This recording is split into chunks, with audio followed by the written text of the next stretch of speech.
Hello, my name is Opoku Afriyie-Asante. I'm with the E-Levy Technical Committee of Ghana Revenue Authority.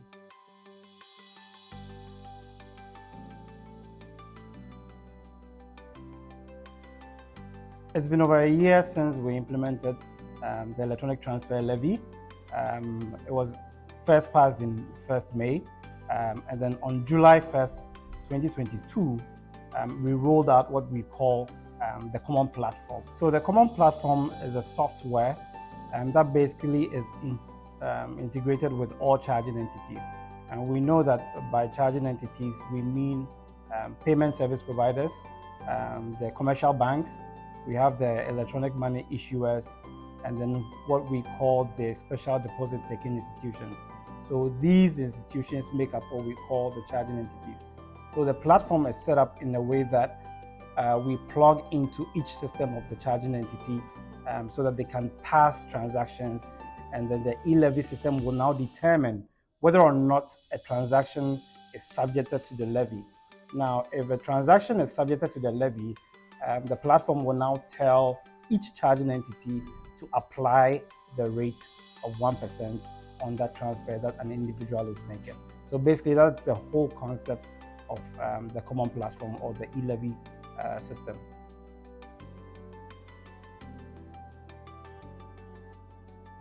The role of the banks, electronic money issuers, payment service providers, and then special deposit taking institutions is that number one, they are obligated or required to update the e-levy platform with the customer's TIN or Ghana card information.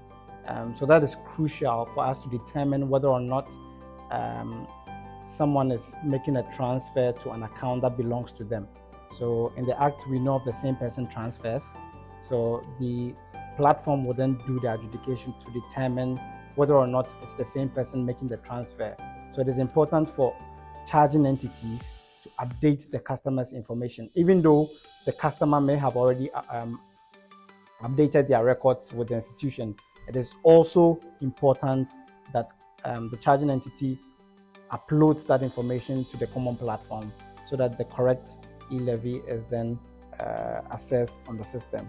Also, the charging entity is supposed to route all electronic transfers to the platform. What we noticed was that some charging entities decide to pass some transfers they think should be subjected to the levy to the platform, but that is not how it works. When you look at the scope or the law, it gives some exemptions, and those exemptions can only be granted by or through the e-levy platform. So it is very important that charging entities fulfill that obligation. Also, when you make a transfer, let's say you're making a transfer from MTN to EcoBank. Now, assuming you send 500 and then the e-levy platform tells you that, not tells you the customer, the e-levy platform will tell the charging entity that for this particular transfer that this customer is making, even though they are sending 500, we are returning a taxable value of 400. What this means is that they have been exempted 100 cedis threshold as consistent with the law. And then what the charging entity is supposed to do is to confirm or is to apply 1% on the 400 and then confirm on the platform that indeed they have applied 1% on the 400. So it is the responsibility of every charging entity to confirm the transaction happened and also to apply the rate of 1% on the taxable value that is returned from the e-levy platform. Also, charging entities are supposed to request for refunds on behalf of customers. So under no circumstance should a customer come directly to GRA to request for a refund. They have to go through the charging entity where the transaction originated. For the charging entity to push that request to us, GRA will do the adjudication and see whether or not it conformed with the expectations or the technical guidelines of the e-levy platform before the refund is then given to the charging entity.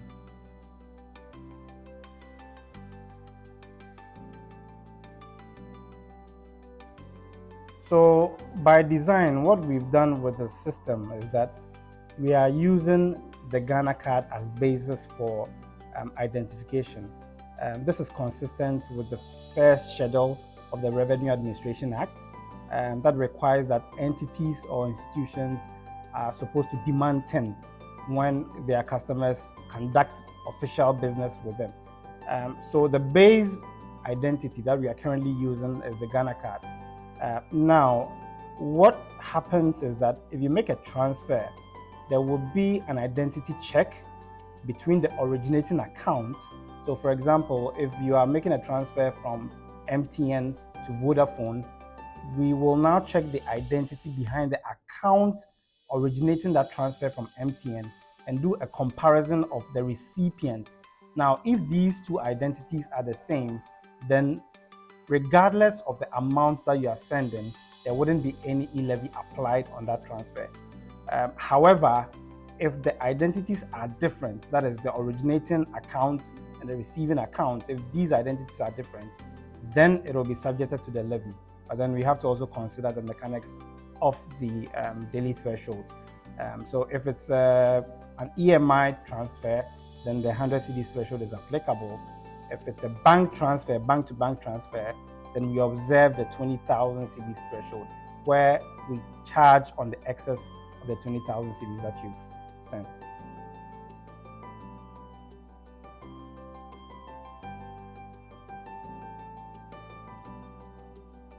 So what we've noticed is that you, as a customer, you may have updated your information with the bank or the telco where you are subscribed to. However, the telco also has a responsibility, or that bank has a responsibility of pushing your information. And by information, I mean your Ghana card PIN or your TIN. That telco or that institution is obligated or mandated to push that information to the e-levy platform. Now, if the institution fails to push your information to the e-levy platform, then even though you have updated your information with that institution, the system wouldn't know you. So the system would see that for this transfer that is being sent to another person, there wasn't any Ghana card or TIN associated with that account, for which reason you are being charged for that transfer.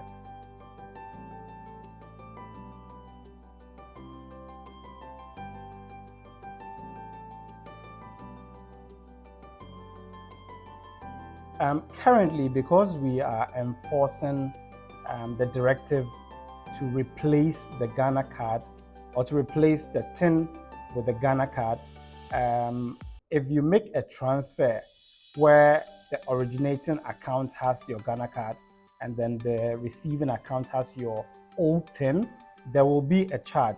However, the customer is entitled to a refund. The reason why there will be a charge is because we want to enable or change the culture so that people are more compliant.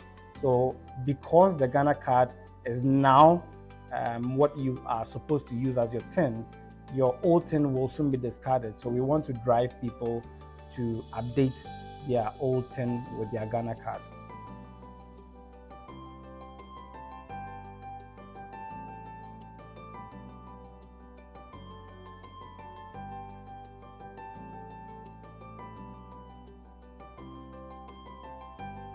So currently there's a bit of misunderstanding on what a corporate account is. Now, in terms of GRA, or if we regard companies, that is account holders with the TIN beginning with a C, these are the customers that we regard as companies. Now, if you're a sole proprietor and you have a business, you are no different from your business, okay? So that is why when you are being issued a TIN, you are being issued a P10. Now, even as a sole proprietor who operates an enterprise or a business, you are supposed to get your Ghana card to replace your existing TIN. So if you make a transfer from your bank to your mobile money wallet, we will do a check. and the check would be on your identity. Is the TIN or Ghana card information the same as what is in your mobile money wallet? If they are not the same, then there will still be a charge. Now, for corporate entities, that those who have the CTIN, if you are making a transfer from your corporate bank account to a mobile money wallet, it is advisable that the wallet that you operate should also have the corporate TIN, that is the TIN beginning with a C.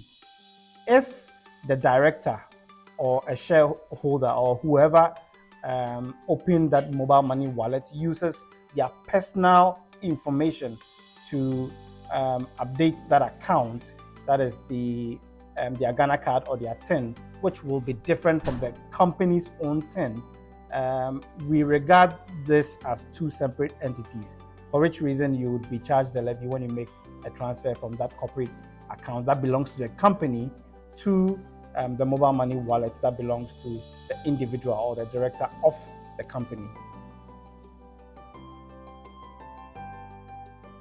So push and pull transactions are basically bilateral agreements between two institutions. In this case, that would be the charging entities. So for example, one telco can have a bilateral agreement with a bank so that if they have a common customer, anytime the customer wants to either pull money from their bank account to their mobile money wallet, it will be allowed. And the reverse is also applicable.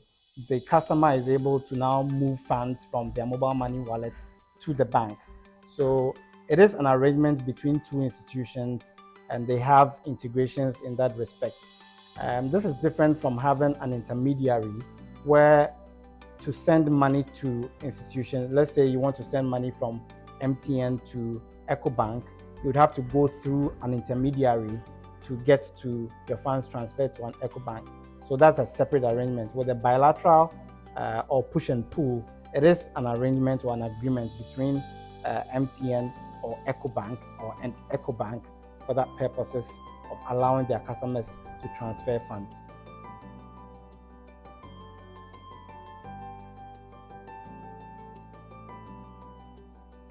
No, there wasn't any directive in that respect or in that regard. The last amendment to the E-Levy Act 1075 was on December 29th, 2022. So ever since, there hasn't been any change in policy. There hasn't been any law that has been passed in respect of E-Levy.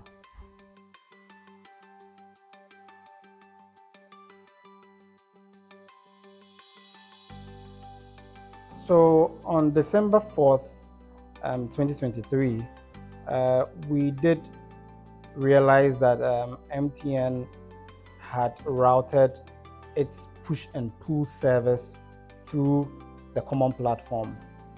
What this means is that ever since the common platform went live on July 2022, that service, push and pull, wasn't being routed to the platform.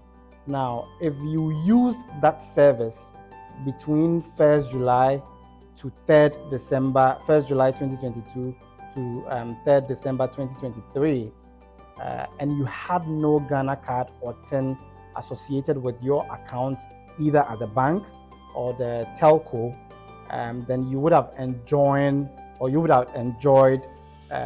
free E-Levy. You wouldn't have been charged E-Levy. Okay, so on December 4th, MTN routed their push and pull service through the common platform.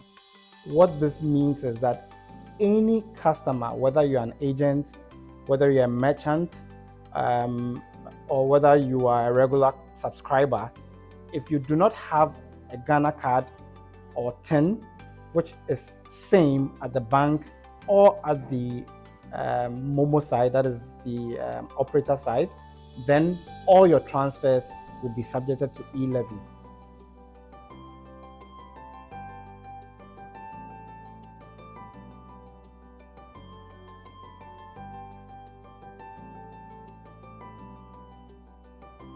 For customers who believe they have been wrongly charged the e-levy, number one, you need to do your due diligence and find out whether or not you have actually taken steps to update your Ghana card at both institutions.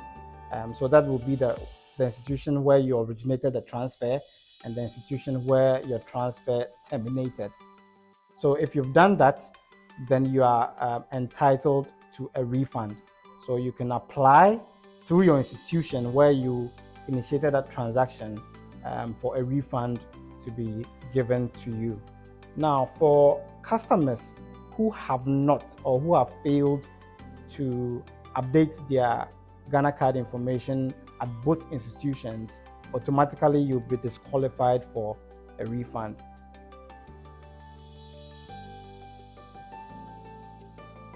Under no circumstance should a customer call GRA to request for a refund. If you believe you've been wrongly debited the e-levy, what you are supposed to do is that you are supposed to get back to your institution where you did the transfer and report or apply for a refund of the levy.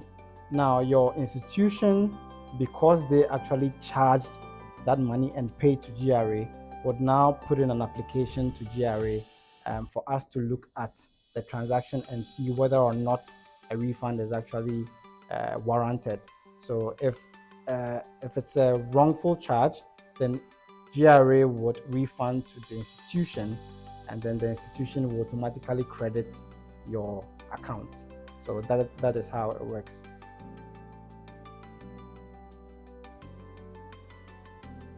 We have what we call reversals, and then we have what we call refunds.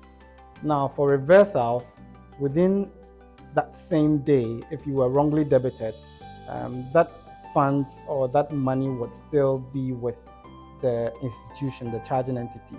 So immediately that same day, if you detect and you report, that charging entity will do a reversal and automatically credit your account.